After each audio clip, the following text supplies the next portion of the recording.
artistic director of Barrington Stage. Welcome Into the Woods cast, creative staff, and everyone. We are so thrilled to be starting with Into the Woods. So thank you so much. The spell is on my house. Oh no, the spell is on our house. We must lift the spell together. The spell is on our house. No, you are not to come, and that is final. What am I to return?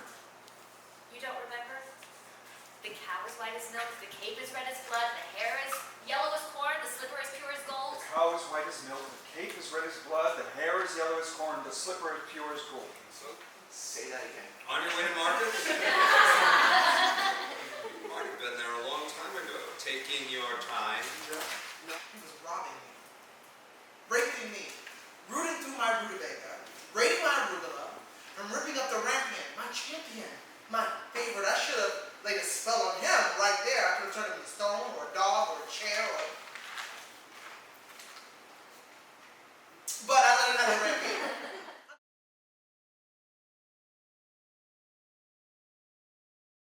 Working on this show in particular, working on Into the Woods, that started as a collaboration of the mind between Joe Calarco, the director, and I, where we started talking about what we thought this character was in the show and how it might be represented on stage with the physical puppet.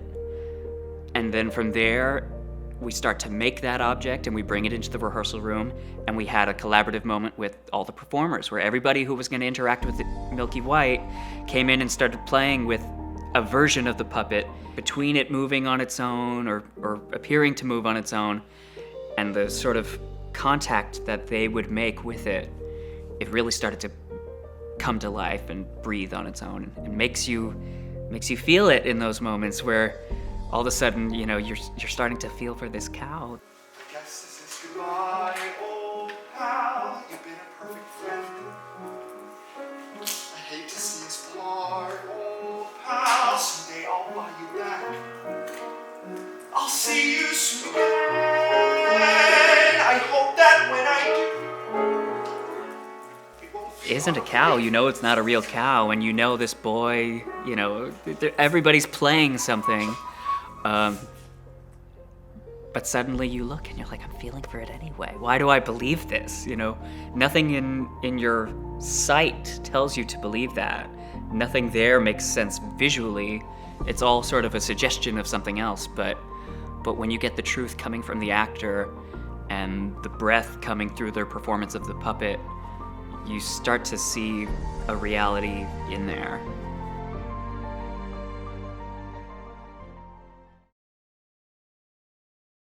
My job is a lot more fun than I think people think, which is just to bang out notes and say I'm done. high in the tower, yours was, but higher, a beauty asleep. Primarily my job is to, most obviously, to teach the notes and the rhythms and the words, and then to interpret them and to find a way into the writer's mind on how to approach phrasings and interpretation, and how do the lyrics and the music purposely fight each other, and when do they complement each other, and which one is the way you want to play it.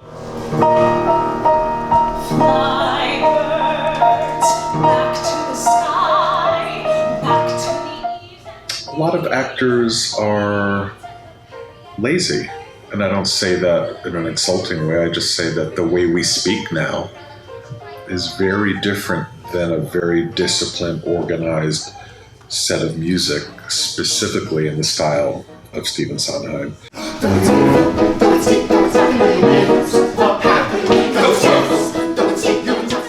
And to get words in front and to get people to think of what the end of a whole thought means. When he writes sentences that have commas that go for 2 pages, you can kind of, the listener can get lost as to what the thought was, where it was even going. And my job is to be the audience in rehearsals and to say, you know what, I'm not getting that. And maybe you should breathe here and re-accent the beginning of that phrase. Or even though there's a rest, please let your intention keep going that you didn't make your point yet. Artistically, my contribution has to really just to honor the material. To be continued. And happy ever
basically, an understudy is like the first line of defense if something goes wrong with like the actor that's currently playing the part.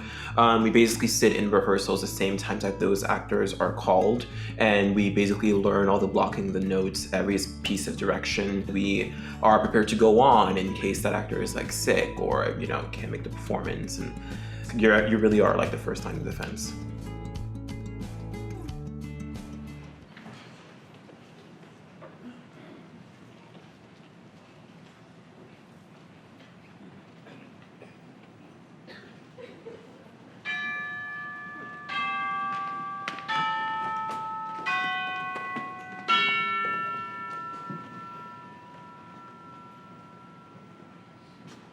Once upon a time. There's no possible way to describe what you feel when you're talking to your meal.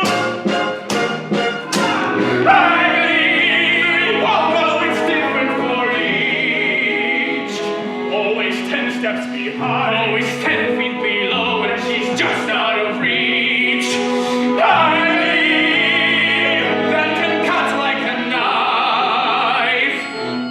Giants in the sky.